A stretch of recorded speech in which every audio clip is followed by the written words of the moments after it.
Welcome to Silent Heroes, the channel where the quietest souls carry the loudest stories. If you believe real courage often wears no medals and speaks in whispers, you're already home. Hit that subscribe button, turn on notifications, and let's dive into a story that's going to leave you speechless. She lifted her shirt for the Admiral. He froze when he saw her scars. Pacific Ocean, 2017. The USS Abraham Lincoln, one of the biggest aircraft carriers on Earth, was conducting a routine change of command ceremony on the flight deck. Thousands of sailors in dress whites, flags snapping in the wind, cameras rolling for the official Navy video. Everything perfect. Everything scripted. At the very front row stood Petty Officer First Class Sarah Rivers McAllister, 29 years old, quiet, always smiling, the kind of sailor everyone liked but nobody really knew. She had just received the Navy and Marine Corps Achievement Medal for saving 3 shipmates during a fire in the laundry room 2 years earlier. The citation was short. The details were classified. The new Admiral, a 4-star legend named James Callahan, walked the line shaking hands. When he reached Sarah, he did what every flag officer does. He read the ribbon rack, smiled politely, and said, "Outstanding work, Petty Officer. Proud of you." Sarah looked him straight in the eye and answered, voice steady but low, "Sir, may I show you why I really got that medal?" The Admiral raised an eyebrow. The ceremony was live on closed-circuit TV across the entire strike group. Thousands watching. He laughed it off at first. "Sure, sailor, what V you got?" Without breaking eye contact, Sarah gripped the hem of her dress white jumper and slowly lifted it just high enough to expose her stomach and lower ribs. The Admiral's smile vanished. Across her torso ran a spiderweb of brutal scars, thick, rope-like burns, skin grafts that looked like melted wax, and one long surgical line from sternum to navel. It wasn't pretty. It was war in its rawest form. The entire flight deck went dead silent. You could hear the wind and nothing else. Admiral Callahan, a man who had commanded fleets in actual combat, who once stared down a burning hangar deck while aviators ejected over hostile waters, froze. His hand halfway to a salute, mouth open, no words. Sarah let the shirt stay up for 5 full seconds. Then she dropped it back down, came to attention, and said that fire was nothing compared to what happened in Yemen. "Sir, but they classified the real story. So they gave me this instead." She tapped the medal. A chief petty officer behind her started crying. Someone in the third row whispered, "Holy God." The Admiral finally found his voice, barely a whisper that somehow carried across the deck. "Petty Officer McAllister. Stand at ease."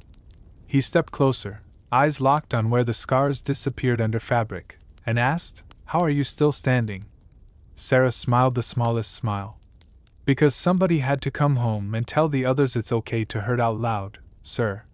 Here's what the public never saw, what the classified report buried under black ink.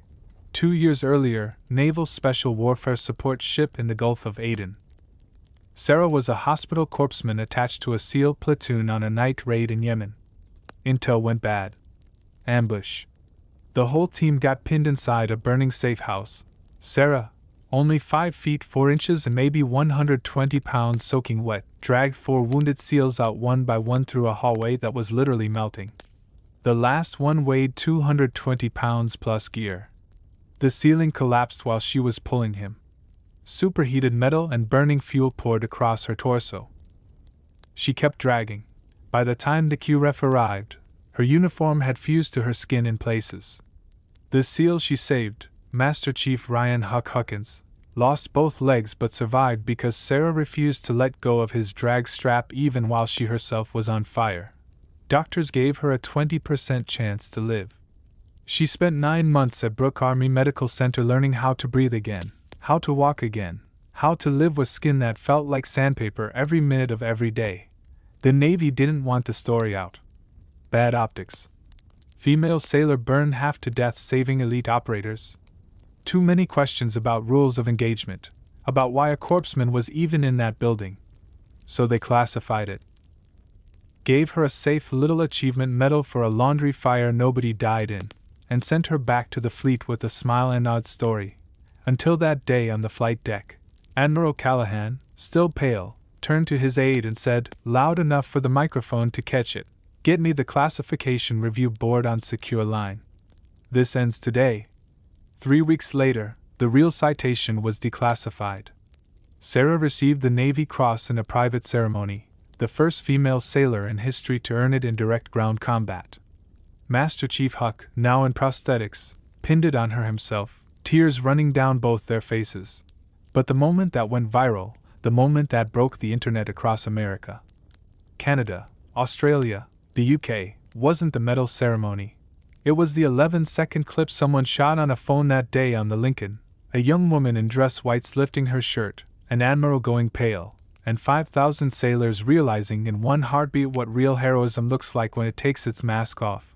That clip has 180 million views now. And every time it ends, the top comment is the same. She didn't lift her shirt to show scars. She lifted it to show the price of silence. And to set the rest of us free. Sarah Rivers still serves. She still smiles. And every time a new sailor looks at her ribbon rack and asks about the Navy Cross, she just says, "Some stories start with fire. The best ones end with someone finally being allowed to heal in daylight." If this story shook you, if it reminded you that the quiet ones are often carrying the heaviest loads, then do one thing for me right now. Hit that subscribe button. Turn on the bell. Share this with someone who needs to remember that scars are just love letters written in fire. Because here on Silent Heroes, we don't let the quiet ones stay invisible. Like this video if you believe some heroes wear their wounds on the inside until the world is finally ready to see. Comment the word respect if Sarah just earned yours, and I'll see you in the next one. Stay strong, stay human, and never ever forget the silent ones. See you soon.